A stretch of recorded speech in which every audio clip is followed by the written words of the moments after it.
probiotik. Yang pertama tadi asam amino, yang kedua probiotik, yang ketiga apa? Prebiotik. Prebiotik itu apa? Kalau probiotik, biotik yang baik, bakteri yang baik. Oke? Contohnya tadi kayak tempe, kimchi, asinan, kan probiotik tuh. Atau miso mungkin kalau orang Korea atau Jepang.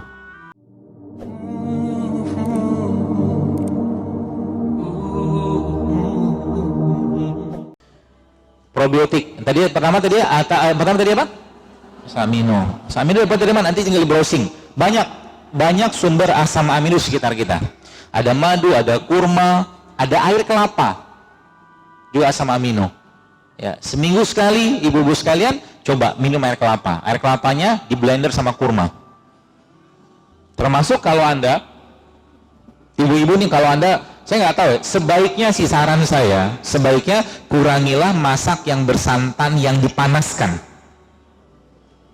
Jadi santannya, jadi saya suka kari, tapi kalau saya bikin kari, sekarang saya requestnya jangan pakai santan.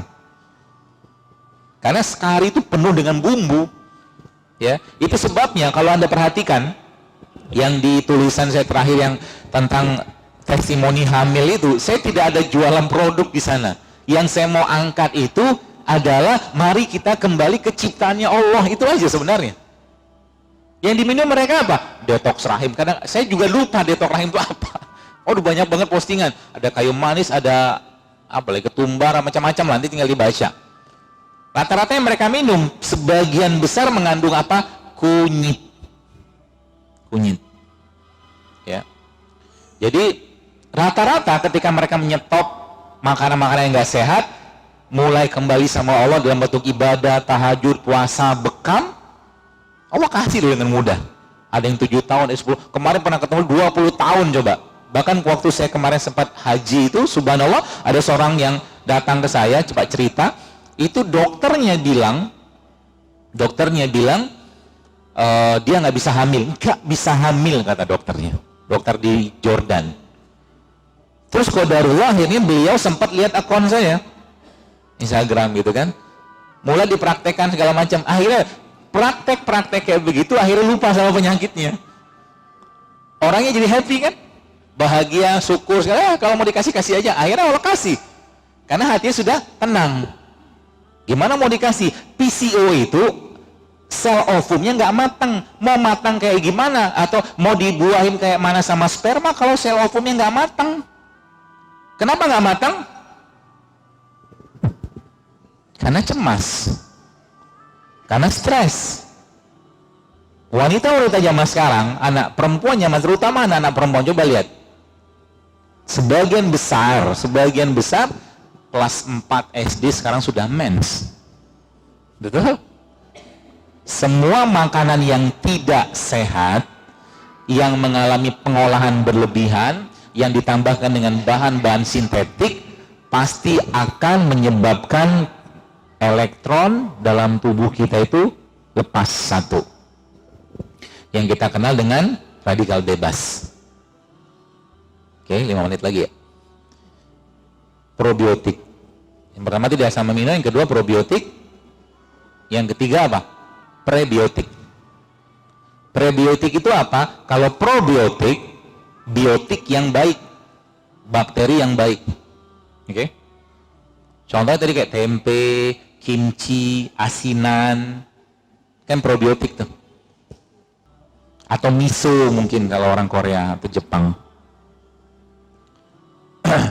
Prebiotik contohnya apa ya? Sayuran, buah-buahan. Jadi kalau teman-teman Anda bikin tempe tadi itu, maka coba bikin juga sayur, supaya bakterinya yang ada pada probiotik tadi bisa tumbuh. Ceritanya begitu. Jadi bakterinya tadi bisa berkembang biak lagi dengan makanan. Makanan dia siapa? Prebiotik. Termasuk madu itu juga prebiotik. Itu yang ketiga. Yang keempat apa? Yang keempat, rempah. Rempah itu contohnya apa? Banyak lah, ibu-ibu paham banget lah.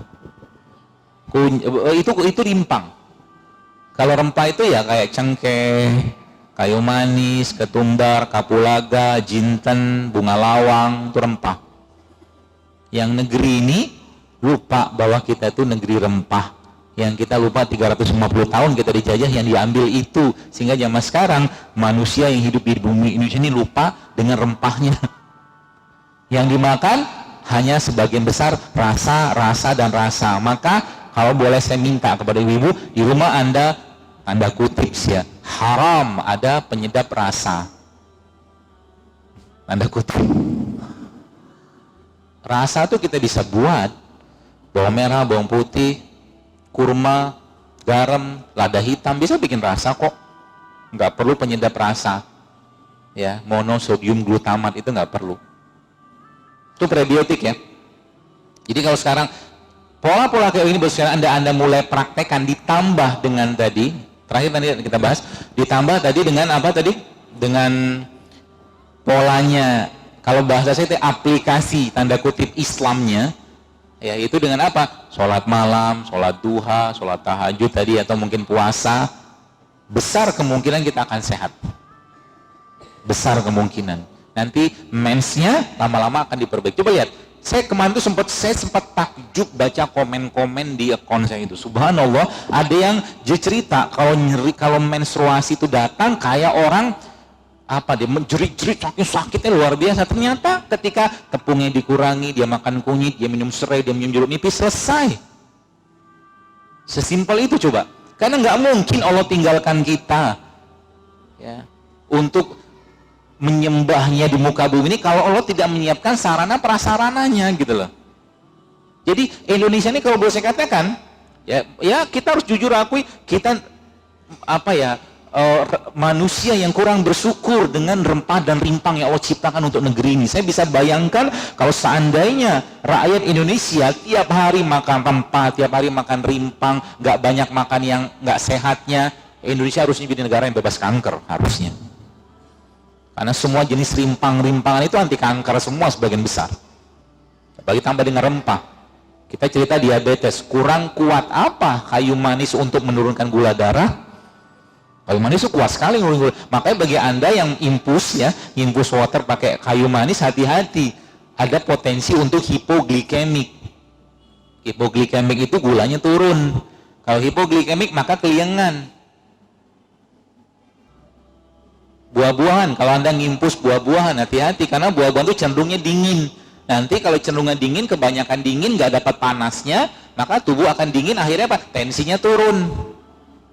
Tensi turun, keliengan juga. Maka sering saya sampaikan, lebih baik diselang-seling. Rempah, rimpang, sayur, buah, rempah, rimpang, dikit-dikit aja, nggak usah banyak-banyak gitu loh. Ya. Boleh Anda seduh atau boleh Anda infus kayak begitu. Prebiotik. Jadi tadi apa? Pertama asam amino, yang kedua probiotik,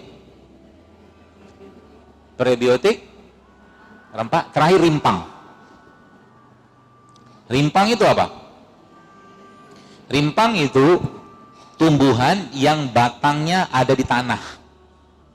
Itu definisinya lah kurang lebih. Nanti lihat di dalam kurang lebih singkat saya itu. Jadi rempah itu, rimpang itu adalah tumbuhan yang dia punya batang, tumbuhnya dalam tanah.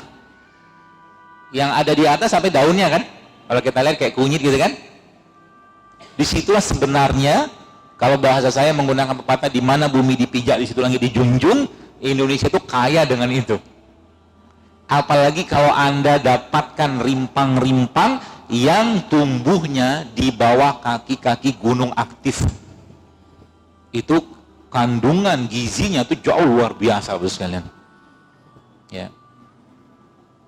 Banyak kan, contohnya apa? Ya kunyit, ya jahe, ya lengkuas, ya kencur, ya temulawak, banyak banget. Ya, itulah obatnya kita. Makanya orang tua kita zaman dulu yang minum begituan awet. Anaknya banyak. Gampang melahirkan. Gitu loh. Pagi-pagi mereka makan ubi rebus, singkong, kayak orang-orang Jawa Barat, orang Bogor ya lah. Ya zaman dulu ya. Jahe, ya, dia minum jahe, wedang, gitu-gitulah yang sederhana gitu loh. Gak banyak minyak, gak banyak lemak, dari minyak-minyakan tadi gak banyak gula. Tehnya tawar, minumannya pagi-pagi, makanan pagi-pagi, makan makanan yang tanpa minyak, rebus-rebusan gitu loh. Terbukti kan? Anaknya banyak. Gampang lahiran. Nggak ada cerita episode menstruasi, jerit-jerit karena kesakitan. Mana ada ceritanya. Ibu kita zaman dulu. Karena makanannya sehat. Jadi makan gitu-gitu terus gitu kan. Jadi nggak ada ceritanya. Ya, nggak ada ceritanya. Jadi kalau Anda tanya sama saya, kunyit itu aman nggak? Kalau Anda tanya sama saya itu, ya, tolong lihat. Dari zaman dulu Indonesia kenal dengan jamu, adakah orang keracunan kunyit? Itu. Terus Anda lihat lagi, banyak nggak zaman sekarang orang keracunan atau alergi antibiotik? Pertanyaannya, yang menciptakan kunyit siapa? Yang menciptakan, yang membuat antibiotik siapa? Manusia. Orang zaman sekarang mempertanyakan ciptaannya Allah. Ini masalah. Tapi dia gak tanya betapa banyak kasus-kasus sekarang Anda bisa dapatkan datanya kok. Autoimun dipicu oleh obat-obatan. Saya bukan anti obat. Pakailah kalau memang mendesak dan perlu. Tapi kalau tidak, kembalilah apa-apa yang lo ciptakan gitu loh. Karena kita makhluk ciptaannya Allah. Kita bukan makhluk bikinan pabrik. Kalau Anda lagi batuk pilek, gak perlu dekongestan, gak perlu pseudoephedrine, jahe, kunyit, katakanlah mungkin bunga lawang, itu banyak sekali Bapak Ibu sekalian manfaatnya.